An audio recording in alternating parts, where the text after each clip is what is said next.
Yeah, we set up the Bill McLaren Foundation as a charity. Bill McLaren was my grandfather, commentated on rugby for 50 years and was known as the voice of rugby, and our underlying values within the game. And we set up the foundation to try and carry on that legacy and continue to develop rugby, particularly at a grassroots level.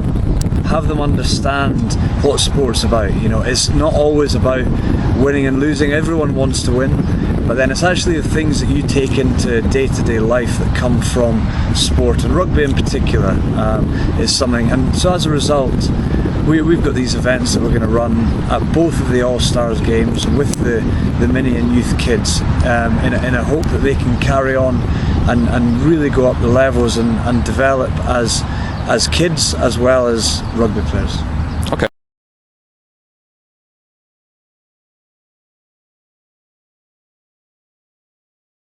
And the guys have been really forthcoming. Ali Thompson's been has taken charge of the Abu Dhabi All-Stars side, and I've been rallying the troops up in Dubai, and so far everyone's really bought into it. I think mainly because they understand what it's about. We want it to be a barbarian sort of festival of rugby. The guys can come out and have the opportunity to express themselves without the pressure of a league or cup or whatever hanging over.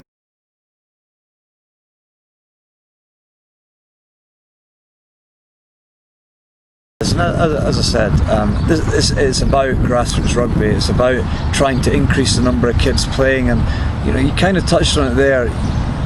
When you get to sort of 14, 16 years old, maybe towards 18, you start losing rugby guys. And for me, little things like this, if we could keep, 10% of the people who might leave the game in the game, then that's a positive impact. And for us, rugby's a popular sport in the UAE, and there is a huge expat influence within that, but then also the Emiratis are getting to know the game more, and I think certainly the values that come with the game are very strong and should be shared. And I think the main aim for us is to be able to come out to this region, and it's the UAE and the Middle East and Asia really, because that is the region we're in. And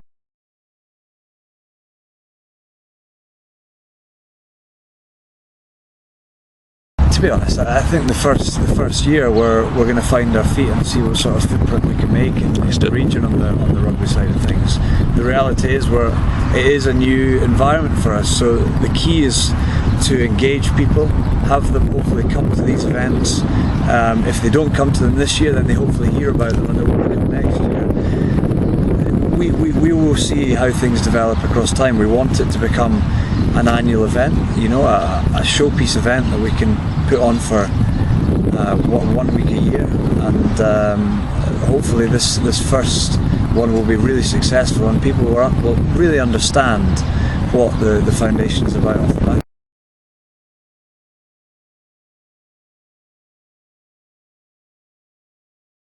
Takes me right back to the days whereby I was playing under 10s, under 15s, 16s, and those days are absolutely fantastic. You're pressure free, though obviously winning means a lot to these kids, and seeing the enthusiasm, you kind of buzz off that when you go down there, and the kids want to learn, which is fantastic. And the key thing for me, the youngest levels, isn't how good you make the players when they're 7 years old. It's how many of them you can still have playing the game when they're 17 and then 27. Okay. You've got to lay the foundations for that. I do feel that there's some very, very talented kids in this region, and there's certainly, they get to the stage whereby they can be looking towards rugby at a more serious level, and the club level does give a good platform for that.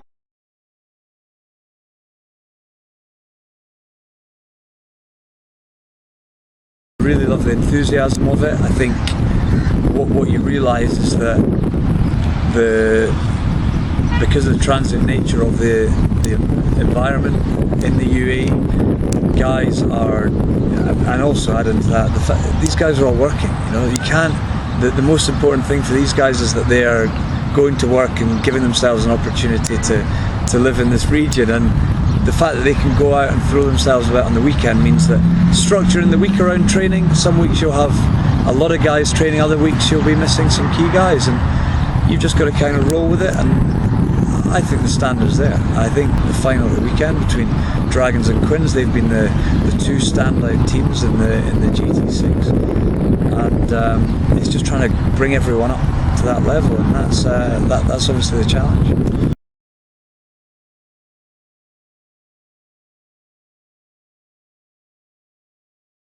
Sean Crombie and Murray Strang were down at the Dragons and doing a bit of training, and said come down because I was just preparing myself pre-season wise. So I went and had a run around down there, but